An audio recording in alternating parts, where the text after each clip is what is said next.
Hello everybody, నేను doctor Rajasekhar Reddy Kothuru from Rajasekhar hospitals Guntur అండి.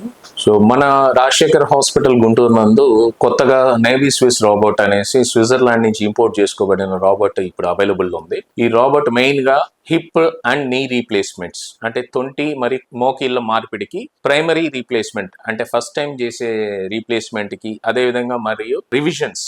Usual గా అన్ని రాబర్ట్స్ రివిజన్స్ కి పనికిరావు, but this Robert we can use in revisions as well. Revision surgeries కి వీటిలన్నిటికీ వాడడానికి పనికి వస్తుందండి. సో మోకాళ్ళ మార్పిడి, తొంటి మార్పిడి మా సెంటర్ లో రెగ్యులర్ గా జరుగుతుంటాయి, ఎక్కువ నెంబర్స్ జరుగుతుంటాయి. కాబట్టి పేషెంట్స్ కి ఈ యొక్క సర్వీస్ కూడా లేటెస్ట్ టెక్నాలజీ కూడా అందుబాటు తేవాలని చెప్పి ఈ రోబోట్ ని తీసుకురావడం జరిగింది. సో ఈ రోబోట్ మాకు ఆల్రెడీ అరైవ్ అయ్యి ఉంది మా హాస్పిటల్లో, and we are doing some trials on the robo. And next month నుంచి సర్జరీ స్టార్ట్ చేయబోతున్నాం. దానికోసం ఏంటంటే ఫస్ట్ ఫ్యూ రిజిస్ట్రేషన్స్ 24వ తేదీ ఏప్రిల్ నుంచి స్టార్ట్ చేస్తున్నాం. ఈ రిజిస్ట్రేషన్స్ ఫస్ట్ ఫ్యూ పీపుల్ ఎవరైతే రిజిస్టర్ చేసుకుంటారో పేషెంట్స్, వాళ్ళకి రోబోటిక్ సర్జరీ వరకు ఫ్రీ ఆఫ్ కాస్ట్ పెట్టి ఫస్ట్ ఫ్యూ రిజిస్ట్రేషన్స్ కి ఈ సదుపాయం అందుబాటులో తీసుకురావాలని చూస్తున్నాం అన్నమాట. కాబట్టి అందరూ కూడా దీన్ని వినియోగించుకోవాలని తెలియజేస్తున్నాం.